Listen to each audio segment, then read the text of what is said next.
Welcome back, everybody, to yet another episode of our podcast. Today, we decided to talk about different personality types, mainly kind of introverts versus extroverts. Have you ever faced a difficult choice of buying avocado toast or real estate? If so, this podcast is for you. Join me and my best friend and co-host as we discuss everything from pop culture to the political climate that affects us all. This is Tag Yourself. I'm Daniel Sikorsky. And I'm Hannah Byrne. Since we are, I think, week 3 of our podcast. Yes, and also coincidentally, isolation. I think the difference in personalities comes out when you're forced into that, and I think it becomes a little more obvious with the more time passes. So we thought it'd be interesting to discuss it. It'll be interesting to discuss differences between introverts, extroverts, sort of how the pros and cons of being an extrovert and an introvert, definitely, and how it can affect you in different relationships, and how different people cope with being stuck inside for extended periods of time. And also some of the different experiences that you might have depending on whether you're an introvert or an extrovert. So current situation, a lot of us at the moment are stuck inside, unless you're one of the front staff, like frontline workers, which fair play to you. Thank you for doing what you do. We definitely need people like you in our society, otherwise we would crumble. Yeah, we really appreciate it, and everyone who's come forward to help all the healthcare across the world, whether you're NHS, HSC, or you're working in a different country. Or also all the, grocery stores staff people, because, yes, you're not working in a hospital, but you are still providing a very necessary service. We do have to eat while we're stuck inside. That's it. So, and everyone's shipping and supplying the food. Exactly. So many people. The world has to go on, even if a lot of us feel like the world kind of has just stopped while we are inside. Yeah. We're stuck inside. Yeah. And one of us is more of an introvert, and one of us is more of an extrovert. Can you guess which? So since I have been talking nonstop, why don't you tell me and us how you've been finding this situation as an introvert? To be honest, as an introvert, I've been finding it not too difficult, because I find that it's like, I don't mind being in one place. Like, I like to be indoors. I like to do stuff, like watch TV, watch movies. I like to read. I like to draw. I can do like quiet indoor activities. I like social interaction, and my best friend is here in the house with me. It's the main person I socialize with anyway, so I'm like, oh, perfect. I have my best friend. I have my things I enjoy doing. And like, it's like a nice little break from the outside world, which is too big and loud and noisy and scary sometimes. So like, I haven't been finding it that difficult. What I have been finding difficult is when you don't want to do things with me or at the same time. Like, I understand we need space, and this is a small, tiny 1-bedroom apartment, so it's hard to find space. I think my difficulties have been like, you don't want to be around me anymore. Yeah, and I mean, I guess from an extrovert point of view, it's like, I just speaking on our behalf, on our own experience and our feelings, it might not be the feeling and experience of every single extrovert. But me, I like to interact with other people. I like to be outside. I like to go to the gym. I don't like working out at home because I feel caged in. In fact, I hate working out at home. I don't think I ever push myself as hard as I need to at home. I don't like it. I like being in the gym. You like fresh air. Public environment. I like fresh air. I like to go climbing. I like to do different things. Even being at the office, even if I'm not interacting actively with all the people around me, there's humans around me. I'm in the world. I'm not a human. You are, but you're just one That's human. More than one human. And you need, I don't know, you just need different levels of acquaintances in your life. Like, you're my best friend, and that's fine. But then that's my need fulfilled. I need to like fulfill the need of like this random acquaintance that I walked up to at work, and I'm getting coffee, and he moves out of my way, and then we exchange a few random words. Okay, I need that. Okay. That acquaintance meter filled up. Okay. And like, that social interaction ticked for the day, like that. I don't know. It's hard to explain. Is it you need the attention? Well, yeah, but I can get attention from you, even if I'm somewhere like at work. I like the team that I work with, but they'll probably think I'm one of the quieter people there. Yeah. But I think that's a misconception that an extrovert is someone who's super loud. I don't think so. No. I don't think I'm super loud. I enjoy having the attention on me, and if I'm in a group of people, if there isn't like someone who's being super loud and obnoxious and like carrying the conversations, I'm gonna step up and do that, Yeah. and I'm gonna carry the conversation, and I'm gonna make people play games. I'm gonna make people like bond. Yeah. You know this when we have a party with people and people are just sitting there. You love to host. You love to host. I get super anxious. Like if people sit there and quietly, like are just making their own conversations and are like not really engaging or are sitting there quietly, I go crazy. Yeah. Okay. We need to do a game. We're gonna play Never Have I Ever. We're gonna do something. We're gonna chat. We're gonna exchange our experiences. We're gonna talk. Yeah. Okay. And everyone's gonna have fun. So, but I feel like I don't need to do that. You know what I mean? So like I do that and I enjoy it, but I know that sometimes there's other extroverts there, and then I'll let them take the lead because I don't care. Yeah. You know, obviously I'll step up and I'll have my own attention because I need my own attention. Yeah. But I'll let them kind of do their own thing. And I know there's also a lot of people who put on more of an extrovert personality than they probably are. So there's some people that put on more of an extrovert personality in order to compensate for whatever insecurities they feel, and because that's a way for them to get attention and feel, I guess, validated and like looked at and like being paid attention to. Oh, definitely. And I know people in my personal life who are exactly like that. Oh, yeah.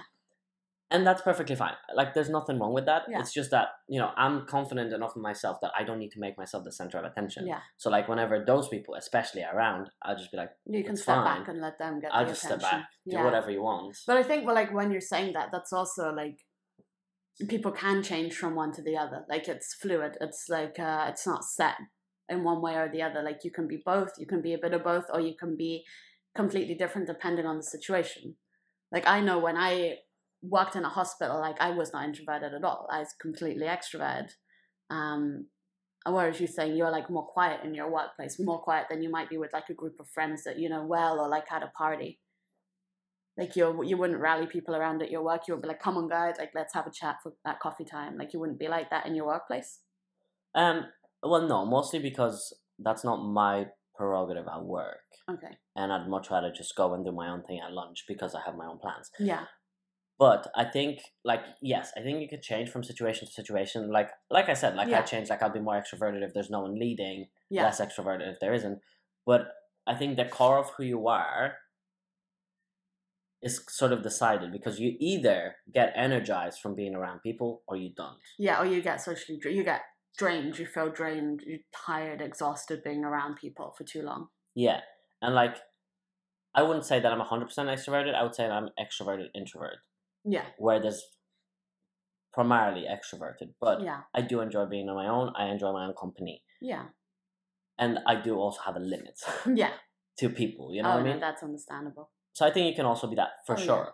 Yeah, definitely. I would definitely agree with that because like I'm mostly introverted all the time. Like I'm quite shy, quite quiet person. But like when people get to know me, I am quite loud. I won't shut up. Like I talk a lot. And I don't know, I feel like that's not so much of an introverted thing because if you're talking a lot, then clearly the attention is on you because people are listening to you.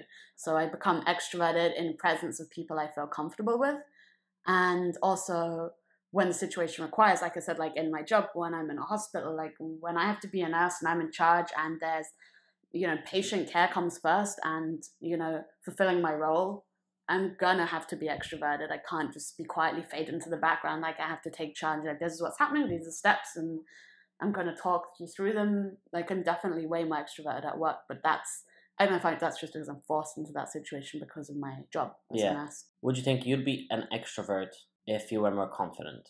How do you think? I guess more general question is, how do you think confidence intersects with somebody identifying as either an introvert or an extrovert?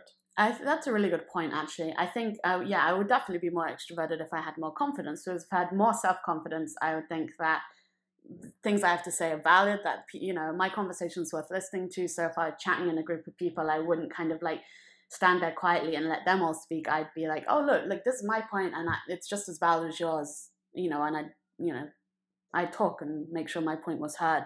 And if I have more self-confidence, then I'm like, oh, I am a fun person to be around. Like, I want to interact. I want to go to big groups and socialize. I want to go to parties. I want to have, you know, group activities together.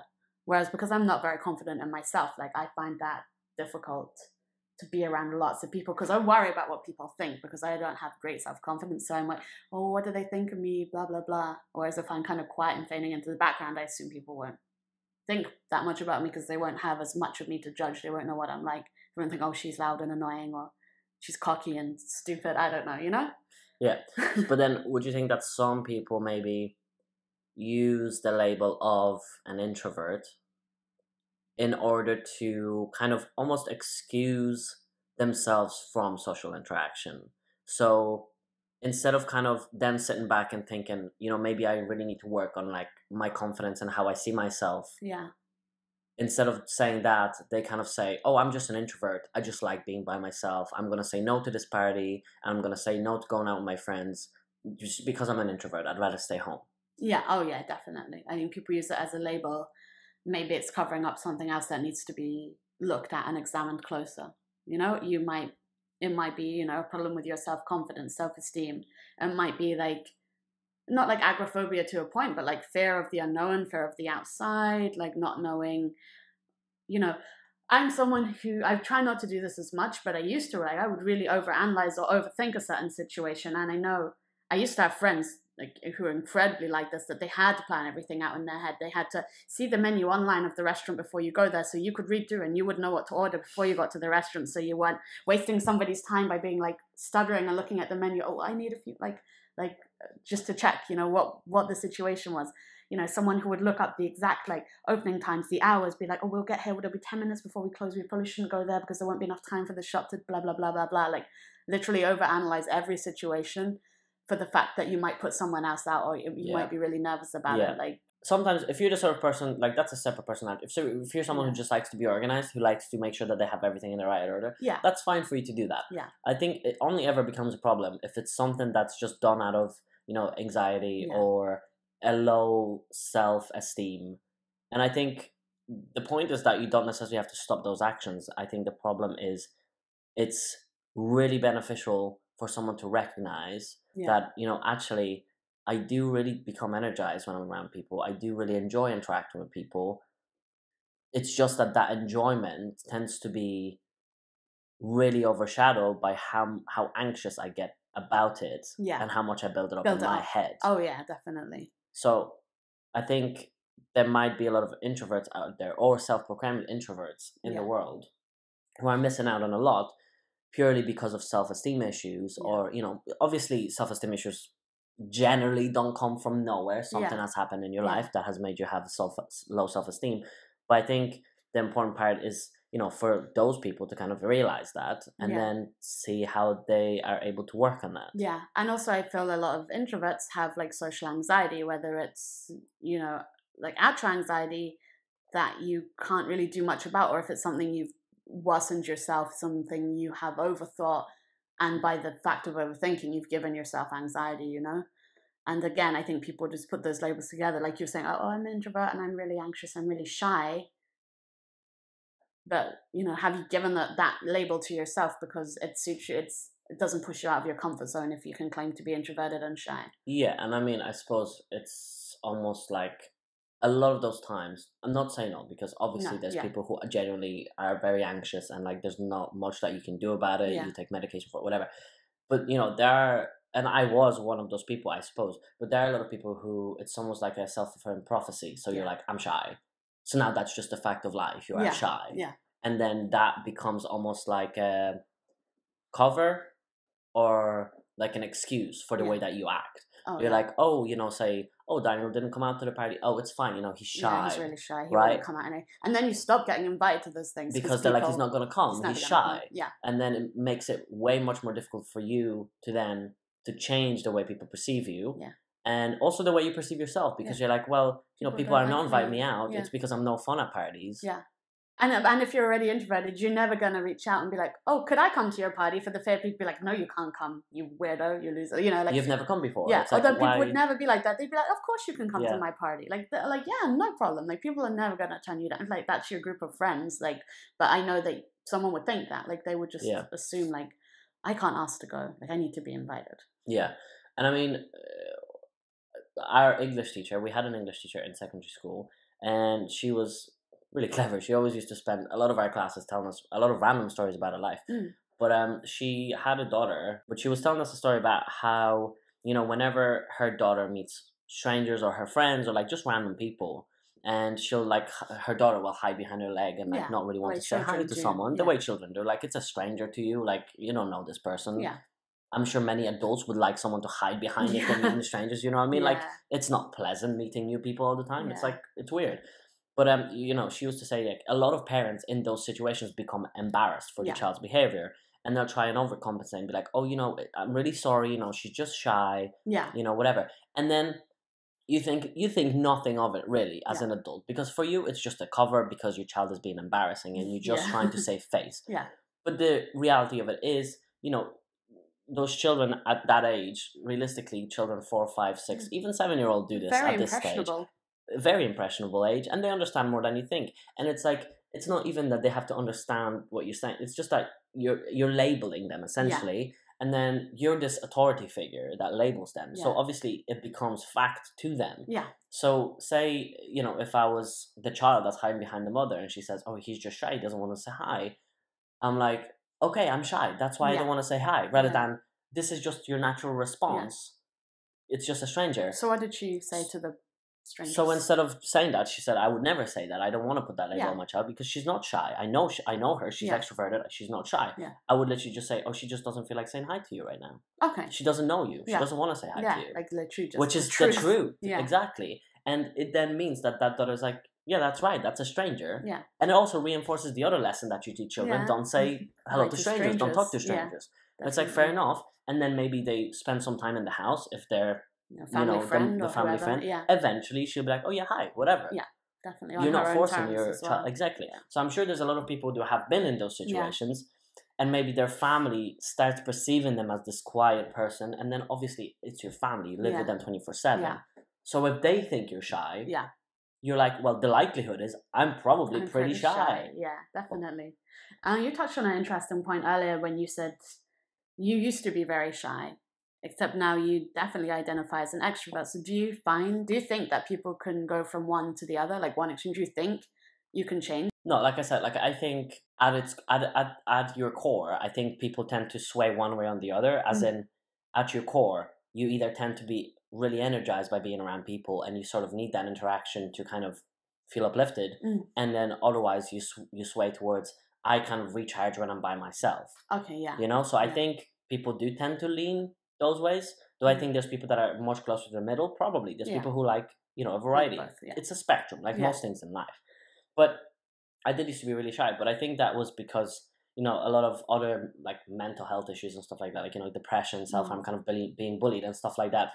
And it, you know, in those situations, you tend to be kind of shoved into this box, you know? And you retreat like, into your shell as well. Exactly. Like, if you're being bullied for the way you are, you will tend to just close yourself in and not want to share anything about you. And then you become shy, and then no one talks to you because you're the shy person, whatever. So it just kind of spirals once you start to identify a certain way, especially when you know, start being a teenager. I think it becomes so much more noticeable. So yes, I used to be really shy.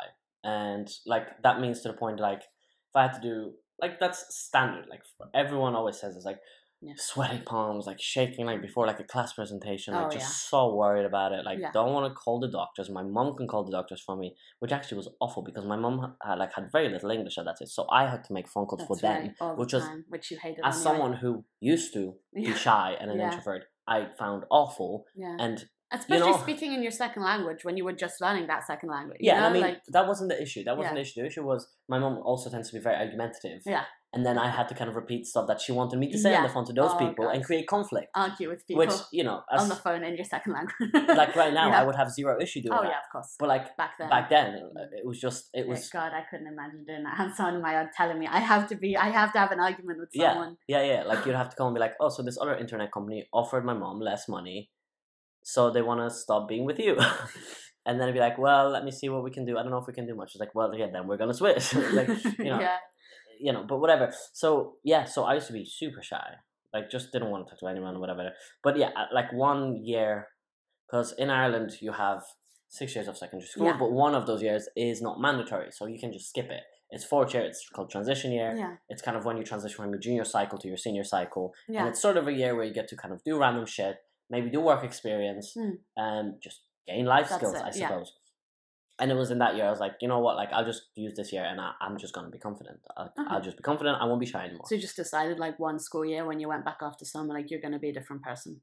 Well, not a different person. It's just that I'm just going to be outgoing. Yeah. And the thing is, like for me, looking back, I know that I enjoy being around people because if I wasn't talking to people in school, I was talking to people online all the time. That's it. And it's like, yes, you're not physically with other people, but you're still surrounding yourself with other people. That's it, yeah, definitely. So I still enjoyed having people in my life. Yeah. So, you know, obviously that extrovert in me was still there. Yeah. But I was just like, I'm just not going to be shy. And it was kind of like, it's not going to work for everyone. Obviously, some methods work for people, some don't. Yeah. But for me, it was just about being logical with myself. I like to think I'm a logical person. Yeah. And it was like, I have a class project and I have to present. And usually when I get nervous, I'd be like, okay, but why would I get nervous right now? Yeah. What's there to be nervous That's of? it. What's the point? Everyone's doing it. You're being graded for an assignment. Yeah. What's the worst that happens? You stumble over. No one's going to be like burst out laughing at you because you mispronounce a word or like you lose your place in the presentation. You have to look at your notes. Like, yeah. Or then even thinking that and you say, okay, what could go wrong? So say, like you said, stumble over my words. But then I'm like, okay, well, what if I was sitting in the classroom and someone else stumbled over the words? Yeah. The chances are I probably wouldn't even notice because I'm not even paying attention to the presentation because I'm in school. I don't care. Yeah. You know? So it's just thinking about things like that and just making them logical in my head that just work. If you're struggling as like being shy and you don't want to be, there's ways that for most people, there's going to be ways around it and ways to work on it. That's it. Put yourself in someone else's shoes and think like, how would you judge that person if they were doing the thing you're scared to do? Would you judge them? No. Then the chances are no one is going to judge you doing that thing. You know, like you said to me the other night when we were discussing things like, you know, with self-esteem, like if you say something horrible to yourself, would you ever say that to your best friend, your mom, like your partner? No, you wouldn't. So why would you say it to yourself? It's just kind of one of those opposite things, like something you could be worried about, no one else will really be worried about in the real world. Yeah, and also building on that point as well, if you're someone who's looking to improve, like being shy, and you want to be more outgoing, and you want to like make more friends or whatever, imagine you already had this best friend right next to you, and let's say they told you, you know what, I really want to stop being shy, I want to make more friends. Yeah. Do you think you saying negative stuff to them about that, like, oh no, you'll never be able to do that, you know, you're too shy, people think you're too shy, they're not going to want to talk to you. Do you think saying that to that friend would make it easy for them to try and carry out that goal? No. Of course not. Yeah. It's going to set them back. So it's the same thing. Like the way you talk to yourself has a massive impact on your mindset. Yeah, and your mental health. You should treat yourself in the way you would treat other people. And that's easier said than done because a lot of us tend to negatively think about ourselves or talk about ourselves. Whereas you wouldn't do that to somebody else. Like, why do you take that sort of abuse from yourself? You shouldn't, you know? Yeah, no, exactly. And the thing is, it's not easy to change that. And, you know, it takes a lot of work. Yeah, but the first step is not like 180, you know, pivot. You're not just changing from suddenly just saying positive things to yourself. All you have to do at first is just start noticing when those negative thoughts come in. That's it. And you just try to reason with them and just say, okay, well, you're saying that I can't make new friends, but like, why not? Yeah. There's plenty about me that other people would find interesting. There's plenty of things that are of value to others in me. And I'm a good person. Why wouldn't someone want to be friends with me? Definitely. And I think also there's a lot to be said for kind of like fake it till you make it. Like you might not have that confidence, but if you pretend you have it, or you be like, you know what, I feel confidence today, I'm gonna have a good day. And even if like deep down you might not feel that way, if you go outside and you put on a good face and you have a good thought in your mind when you start that day, and if you do that constantly, eventually you'll believe it, and you will believe you're a confident person, and then you will gain real confidence. You will, you know, it's kind of like tricking your mind to believe something, and then eventually it'll come to you, like manifesting it. Like if you keep thinking it, eventually it will happen. If you keep being positive or confident, like that will come to you in time. It's a good practice and a habit that you need to get into. It needs to be practiced on the daily. You can't just think, be confident today, and then the next day just not give it any thought. Like it does need to be worked on, I think. Yeah, no, obviously, like some people will require less work than others if it is something that you want to work on. But like there is a quote from someone, I don't know if it's a quote or it's just like a saying that, you know, the first thought that comes into your head you can't control it. It's just an automatic thought a lot of the time. Like Yeah. our brain just throws things at us. That's it. But the second thought, you are in control of. Yeah. So then you can take that first thought and you can go, I don't care about this negative thought. I'm not going to give it any weight. Yeah. Because I know this to be true. I know that I believe in myself. I know I'm confident. Yeah. I'm just going to go about my day. And like you said, like kind of fake it till you make it. That's kind of what I did. But yeah. I think it's much more than just you eventually believe it. I think is if you just fake confidence till you make it, it's like, say you're faking confidence because you now have to go in for an interview, like a job interview, for example. So say you go in and you like put on this kind of fake confidence and you try to present yourself in the best light. I think that method sometimes tends to work because once you've done that interview, when you think back on it, you're like, that really wasn't so bad. You feel empowered by it. There was no need for me to be that nervous. So the next time you go in for a job interview, you'll be like, I don't even need to fake the confidence as much anymore because I know it's not gonna be that bad. That's it. Definitely. You know? So it's like fake it till you make it, and you will eventually believe it, but it's also because you learn about these situations as you go through them and you're like, this was fine. Yeah, I think that's actually really interesting because if I actually think about it, I'm very extroverted in interviews. I always interview very well. I always put my best foot forwards, whereas I am quite an introverted person. And like my brothers are very introverted, and I know they find interviewing very difficult. But me and my mum are very extroverted. Well, no, my mum's extroverted. I'm not so much. But for job interviews, I always manage to put my best foot forward. And maybe that is because, although I might not have much confidence in myself sometimes, I have a lot of confidence in my nursing abilities and my career. I know I'm a good nurse and I know that I would be good for that role that I would be interviewing for. So I'm able to be like, I'm good for this role and these are the reasons why. So I never feel that nervous interviewing. Like I've never really got too worked up over it. And I've always interviewed very well and been offered most jobs that I've interviewed for.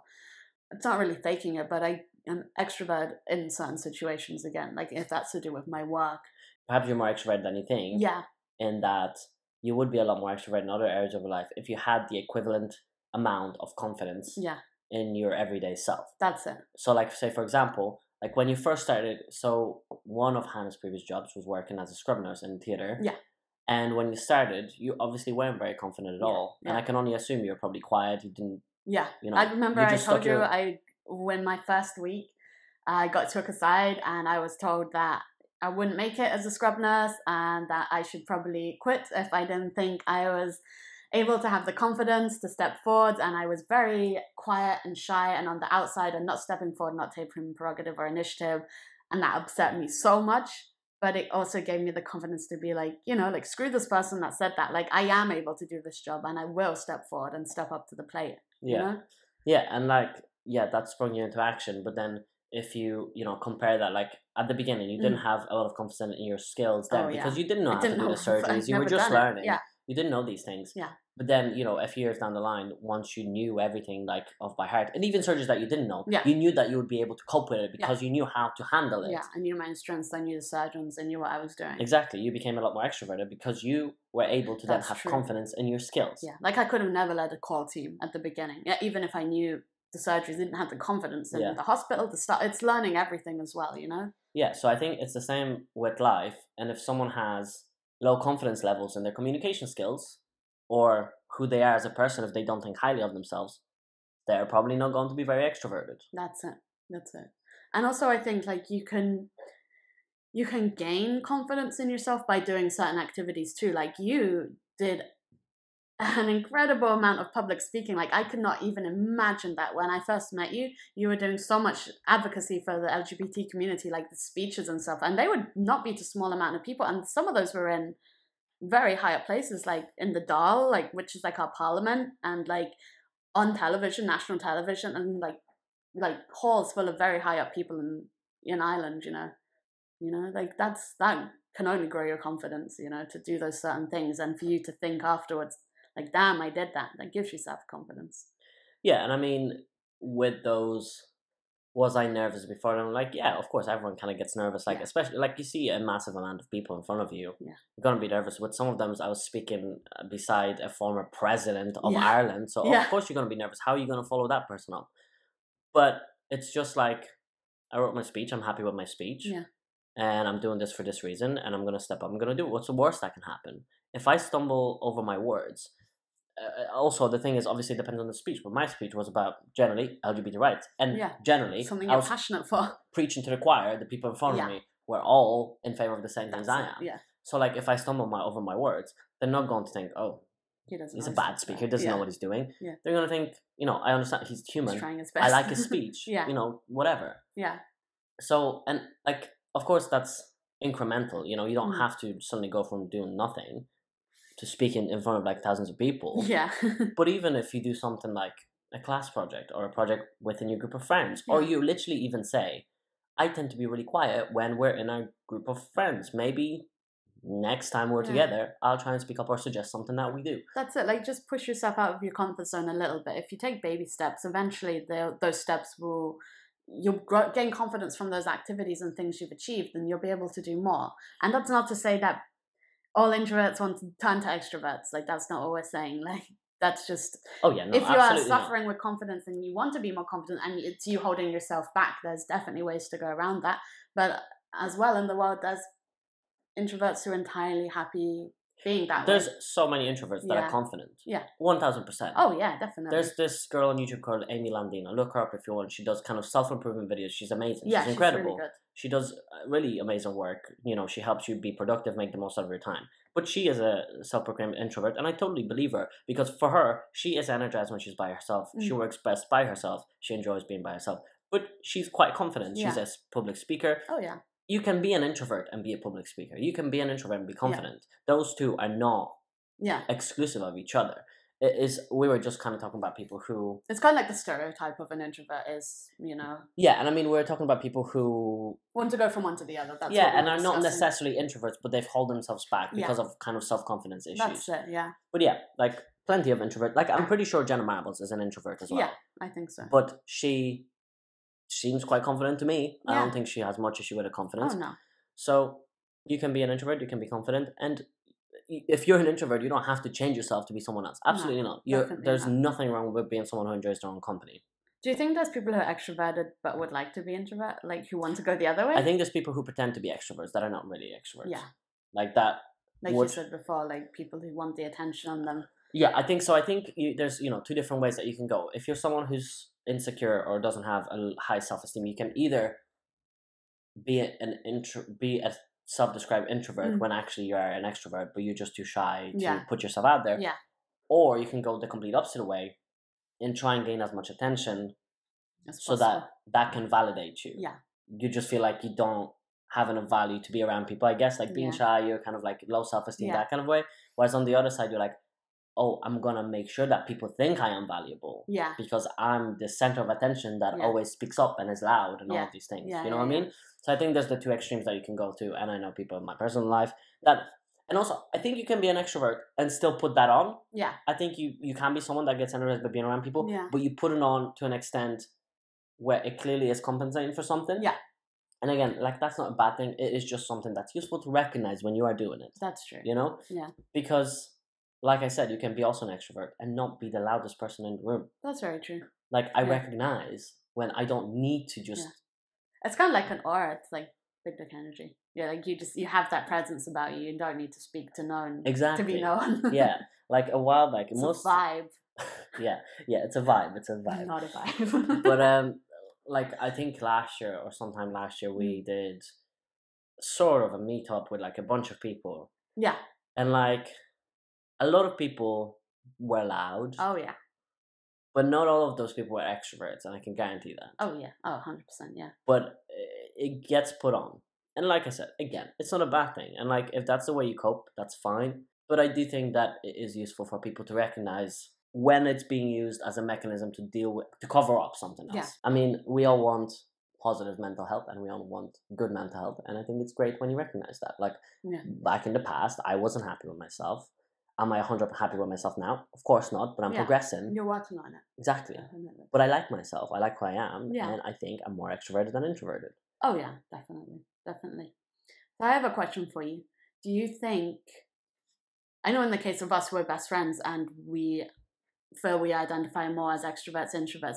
Do you think extroverts get on better with other extroverts or introverts? If this is in like friendships or relationships, would you personally rather surround yourself with extroverts or introverts or a mixture? Like, I think it depends, and I think it's very hard to decide on that quality solely. yeah, I think it just really depends on all the other circumstances around it and all the other personality traits around it, because I think anyone can be friends with anyone yeah, if your mental health is in a good place. okay, Because if your mental health is not a good place, other stuff comes into it that causes a lot of issues. that's true. You know? Yeah, So, like, if you're someone who is maybe an extrovert but is covering up that by, like, saying that you're an introvert and because you're insecure and all of that. yeah, You know, when you interact with, say, an extrovert, they might be very annoyed yeah, because you're like, I want to go out, yeah, but you just want to sit here Yeah. for no reason. yeah, You know what I mean? Or like, oh, I want to go do this, but all you want to do is just sit at home and do nothing and just Yeah. not be surrounded by people. yeah, You know? So that yeah, becomes an issue. Whereas, say, for example, that's an introvert that has good mental health. Mm. They have a good level of confidence. They Mm. might be like, oh, you know, that party sounds fun. Maybe I'll join you on that. But Yeah. the next time we go to a party, I'll take a rain check just so I Yeah. can have some Might time be by a myself. compromise, like you'll do this and I'll do that, you know? Yeah, yeah. So it's a healthy conversation then, Yeah, rather than a conversation that's born out of an underlying mental health issue. yeah, I get you. And also, I think it's difficult because I don't know if I believe in opposites attract. Like a lot of the time, I think I do. Like I think people who are far more opposite from each other get on better, whether that's a friendship or a relationship.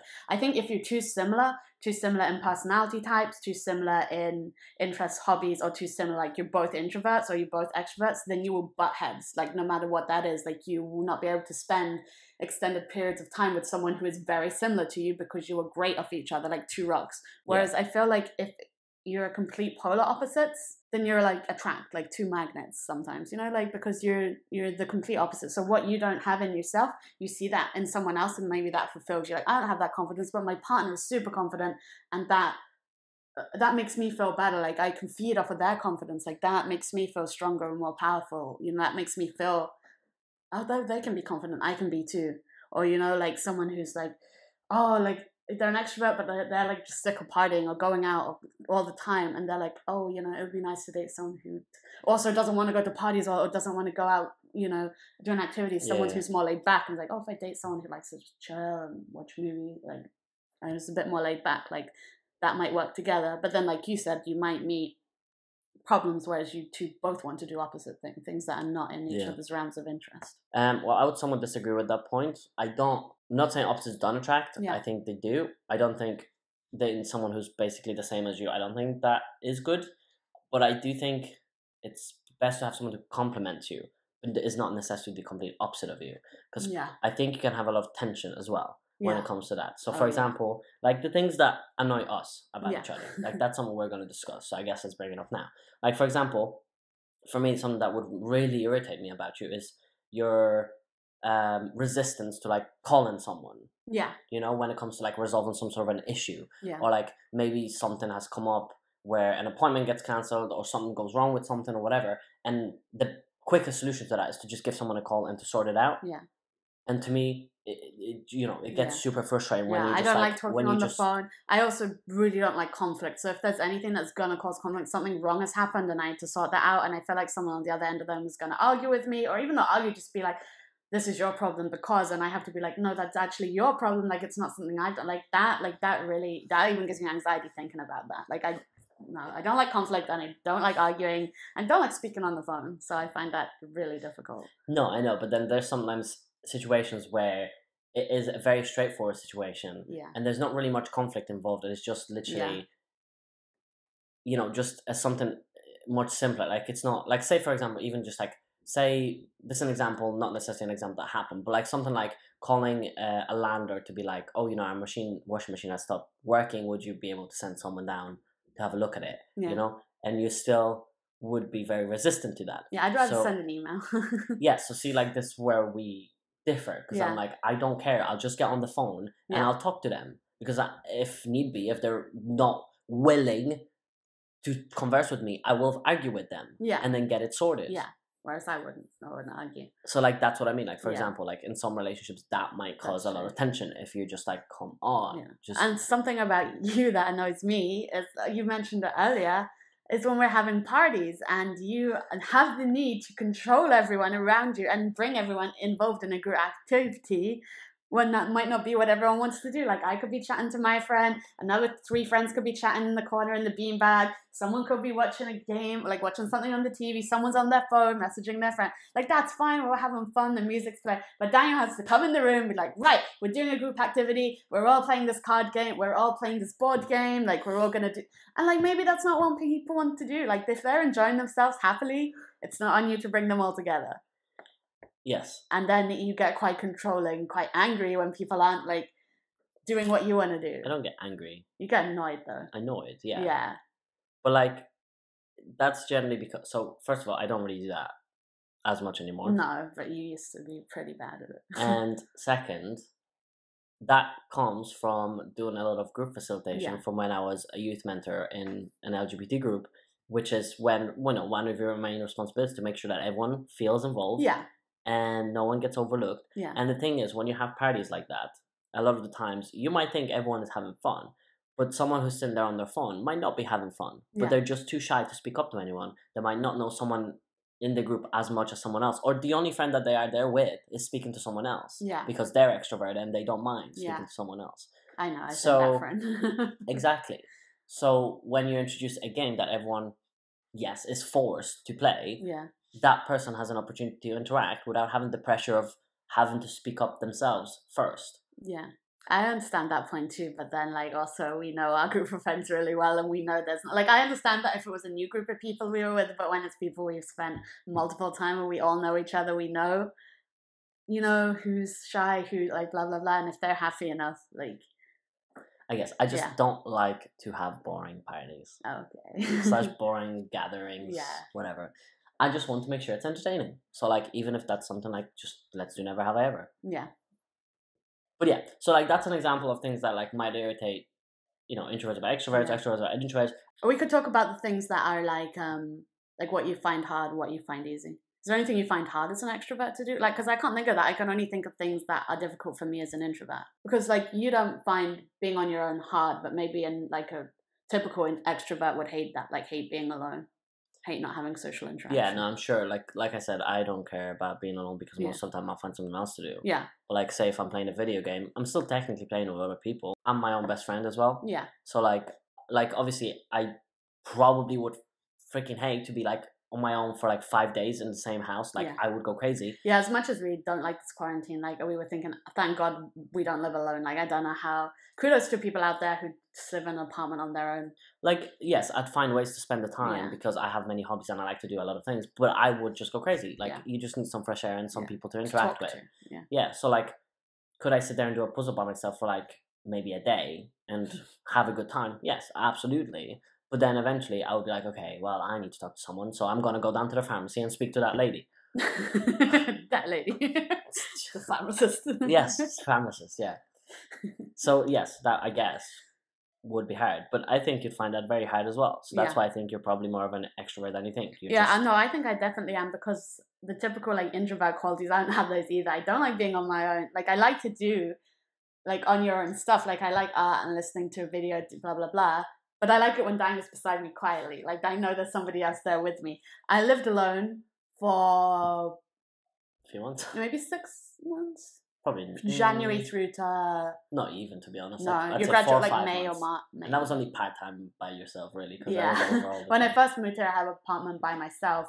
And Daniel would come and stay at the weekends and that. But like the weeks, I was very alone. And I felt incredibly isolated because I'd moved from a new country. I didn't know anyone apart from Daniel. And I found it incredibly isolating and difficult to do. So that's why I don't feel like I'm a true introvert either.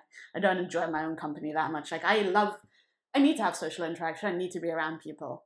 Yeah, but I think that's also another misconception. I don't think introverts don't like themselves. No, I don't think so.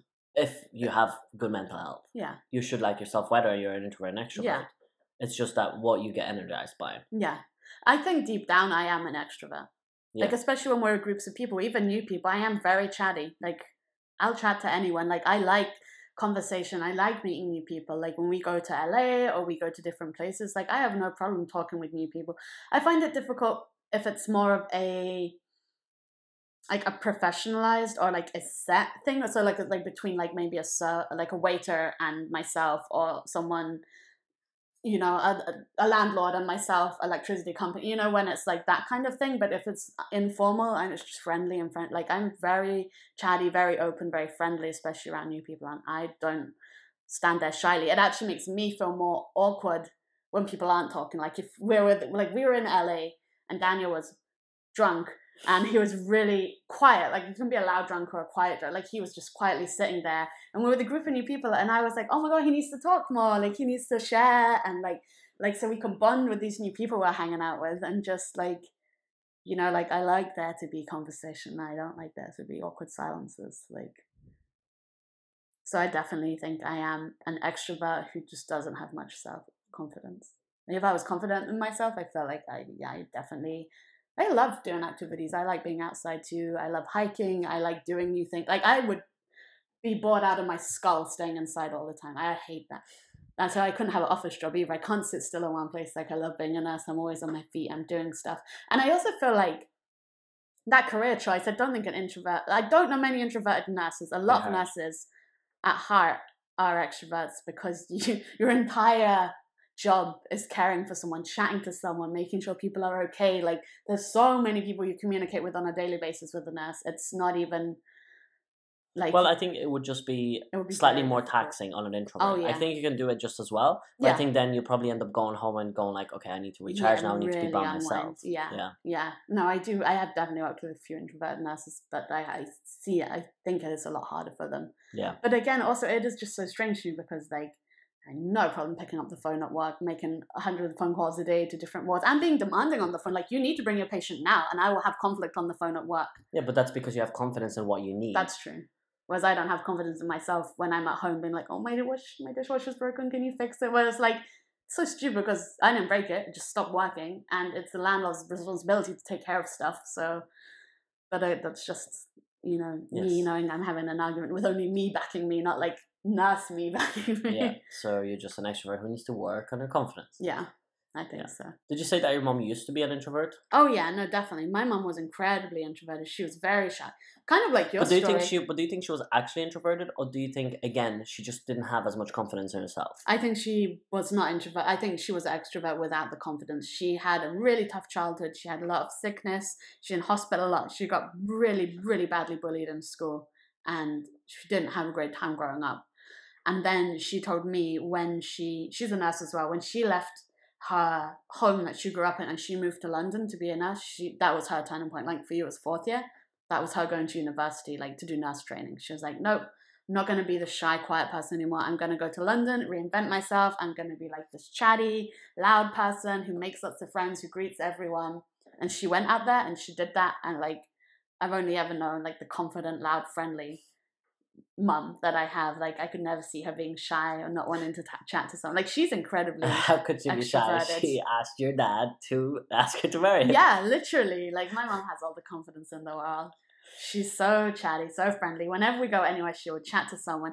And I think I got some of that off of her. Like, my mum will always compliment someone on something no matter what. And like, it's a habit I've learned as well. Like, if you see something nice on someone, like, what's the harm in complimenting? You make them feel better, and like, it's a nice thing to say. I'll always be, oh, I really like your hair, like, oh, your nails are really nice, that's a nice color, or I like your perfume. Like, but I think that's also a much more acceptable feminine thing to do, whereas if a man starts complimenting another man, he'd take that the wrong way. And if a man compliments a woman, you might think that it's you're hitting on her. It's kind of creepy. Yeah. So it's just shite for men, basically. You can't be a nice person because they'll think you have ulterior motives. That's a good point. Like, if you have something that's like a change in your life, that is the opportunity for you to kind of be the person that you think you really want to be, and the person that you think you are. Yeah. Like, if you're going off to university, like, yeah, maybe some people that you know might be going to the same place, but like, you don't have to be the same person. If you're ever not sure how to start conversations with new people and how to start making friends, compliments are a great way to do that. Yeah. You see someone who's wearing really nice shoes, you say, hey, I really love your shoes. Yeah. And or ask a question, even if it's Where not did you a compliment. Get those? Yeah. Where did you get that? I like that bag. Where did you like, get it? I really like the style of your coat. Yeah. What brand is it? Yeah. Literally a question. No one's ever going to be offended. Sometimes people might be a little caught off guard, but most of the time they're like, oh yeah, this thing, I got it from so I and think the so. only time that doesn't work out if someone is like in a rush or like, Oh yeah, or someone's clearly not wanting to speak. To Like be if they have approached. headphones on, Yeah. you probably don't want to approach people. Yeah. Generally, that means I don't really want to chat. like you said, if it's new starts, if it's university or new school, there's like, you just ask a question about something and be like, oh, did you get that last thing on the lecture? Or do you know where this lecture room is? Ask a question that's just Do you like, know what is the best place on campus to get lunch? Yeah, literally anything. And then you're starting a conversation, and that might And lead if they to a give you new some helpful friendship. tips, then you just go, oh, can I get you a coffee? Thank you so much for helping. Yeah, definitely. Or like, can we trade numbers? Or what's your Instagram or Facebook? So I can contact you. Maybe we can hang out, something like that. Yeah, there's many different. Like Yeah. I make the randomest friends in the randomest places. Yeah. We met a Gucci store employee on Rodeo Drive in LA, and That's it. I was like, "Here's my Instagram. Let's chat. Come out and have drinks with us." I know, it's mad. Or like, people messaging you on Instagram, and are they like good friends like in LA, that we would have never known. Yeah, but also Story. that's actually another big point: is be open to interactions as well. Oh yeah. Because obviously, if you don't care to make friends, it's fine to be going everywhere, headphones up and everything like Yeah. that. But if you're someone who is looking to make some friends, make sure you are approachable. Yeah. Because if your hood is up, your headphones are on. Yeah. Most people are not going to want to approach someone That's because it. they don't want to bother you. You might also have resting bitch face. I have that a lot. I look mad or angry and unapproachable. I know a lot of girls do, and we don't even mean to do it, but like, I think you're right about like there being a catalyst for change. So like, if there is a big change in your life, something new is happening, that is definitely a good time to work on yourself or do something new. Because I think like that was for me as well. Probably when I started to become more extroverted was when I went to sixth form, which is like what you do before university. Because again, like my regular people who knew me from school, not many of them went. Like my best friends still went, and people I knew did go. But it was like a chance to meet all these new people. I started listening to the music I wanted to listen to, dressing how I wanted to be. Like I dressed like an emo, like a goth, like a scene kid. Like it's just so embarrassing looking back now. But like that was me breaking out of my shell, because before that I was wearing, like the stupid sweatshirts and with like the letters on them, like babe, and the juicy sweatpants. Like I didn't like those clothes at all. I wasn't that type of girl. I was just trying to fit in with the other people in my school, and that wasn't me. And when I came out of my shell and I was like, this is who I really am. It's not a phase, Mom. Yeah. And I mean, that's another thing as well. Like if you're trying to fit in really hard with someone else, it will feel put on. Yeah. And like you could be someone, like you said, that wears all these like popular girl clothes and is in this popular girl group, but you're still finding yourself being shy and withdrawn. Yeah. If you're not someone who is actually like that, who doesn't enjoy those things, Yeah. you won't feel very well in that group of people Yeah. because your confidence will be low. You'll be like, I don't actually like these things. Yeah. Of course, you're Why not going am to I feel confident. pretending? Yeah. Whereas if you find your tribe, your group of people that understand you, say, for example, you're someone who's maybe a little bit more alternative, maybe LGBT friendly, you find this different group that likes the things that you like and enjoys maybe Dungeons and Dragons, that kind of stuff. And you feel free now to express who you are. Yeah. Of course, you're going to feel free to speak. Yeah. And you feel more extroverted, you get more confidence in that, and you can be who you are, whoever that is. I think this is just the important message: is be who you are. Be yourself. Be who. Whether you're an introvert or an extrovert, be who you are. But just be wary of using those as a mask for something else. Yeah. So, just like yourself and figure out if you like yourself, and if you don't like yourself, figure out why. Yeah, and how you can work on that. Yes, exactly. And I was going to give a tip. Like, if you're going to take one thing from this podcast is, if you're trying to be a bit more confident and speak to more people, try and find ways to give someone a compliment. Yeah. Oh, yeah. Definitely. Compliment them on clothing or something. Yeah. That's one thing that we found when we were in LA. Yeah. A lot of people have done, like a lot of people gave you a compliment. Constantly when I was in LA, and much more than in, Ireland or different countries I've been to, people are, oh, you really think they'd be your bitchy, bag. right? Because like it's LA. Yeah. No, people were so friendly. I was at like a big food market, and the girl complimented my bag. A pantsuit, like I was wearing a denim pantsuit, and some girl was like, oh, is that vintage? Like, people were so friendly and nice. And then like we got Panda Express, and some girl complimented my jeans. Like, I was nice, and I engaged in conversation with people I would never chat with before, And that's it. Like, just try and give someone a compliment. Yeah. A lot of the times, like, your aim is not to get a conversation out of it. No. Someone might just say, oh, thank you. And that's it. Yeah. And that's perfectly fine. Yeah. You had a successful interaction. Yeah. And you might have made someone stay. And yeah, exactly. And you'll see, oh, that wasn't bad at all. And I made someone smile. I made someone feel good. Yeah. And then next time, you might try and follow up with a question. They say thanks, and you're like, oh, where did you get them? Or like, what brand is it? Or like, whatever, Baby steps. But like, that's one way you can start working that. Thanks so much for watching. If you made it through all the way. Yeah, we hope you enjoyed this episode, and make sure to listen to this on Spotify if you're watching on YouTube, and if you're listening on Spotify, you can watch on YouTube either way. Yep. So if you depends on what platforms you prefer. We're on YouTube, we're on Spotify, and we are on Apple Podcasts as well. Feel free to check us out on there. We have an Instagram. It's linked below. Yes, all our Instagrams, both mine and Hannah's, and the podcast will be down in the description below. If you leave us a review on Apple Podcasts, we would really, really appreciate it. Yeah, and if you do so, we can shout you out on the podcast, of course, if you would like. I know that our audience might be a little small at the moment, but we really love you and appreciate you for listening. Thank you so much. And if you want to check out last week's podcast, we talked about some conspiracy theories. Yeah. And we will see you, or perhaps you will hear us again next week. Next week.